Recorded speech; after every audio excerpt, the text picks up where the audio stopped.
I thought what she did was magnificent. I thought she was one of it's the best female fight I've ever seen. That's up there with some of the best men's fights I've ever seen.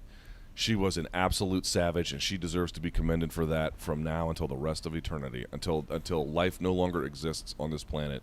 I will have an unyielding respect for what her and Zhang Weili turned in on that evening. It was awe-inspiring, and I mean this sincerely. It was an absolute honor to watch. But privately, I've had some interactions with her, and there were some obligations that were not met. I think it's a very kind and charitable way to put it, that I thought were so unprofessional. It was mind-boggling. So without getting to the details, I can separate the two. I can realize that on a professional level, media to fighter, this is not a thing that I wish to keep up any longer in any capacity whatsoever, in terms of any kind of relationship where we talk at all. On the other hand, I can look at what she did and recognize that it was awe-inspiring, man. It was truly, truly awe-inspiring. And I mean that sincerely. I was blown away. In fact, I thought she won.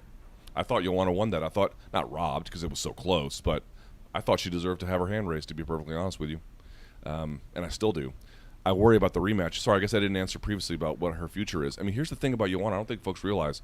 She's got like roughly 30 kickboxing fights, right? She got some amateur MMA fights.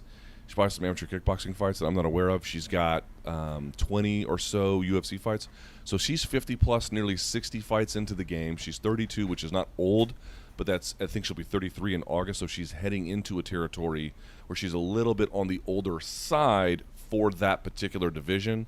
The better ones generally, not totally, but generally, are in like high 20s or so, something like that.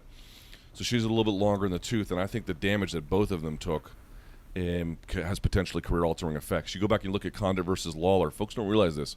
Carlos Condit hasn't won since then. He has not won a fight since that fight, but he didn't win that one either, although I thought he won that one too. But I think the damage of that was so profound, he never won another fight. And then you look at Robbie Lawler, he's only won one fight since then.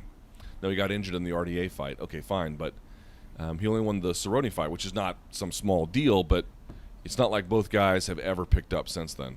Neither of them have. You just don't come back out of that the same. So I'm not suggesting that will be the case for Joanna, but I think 60 fights in, all the gym wars, all the weight cutting, all the training, the sort of the accumulative age, the accumulative damage. I think she's had 7 or 8 fights that have gone 5 rounds in MMA.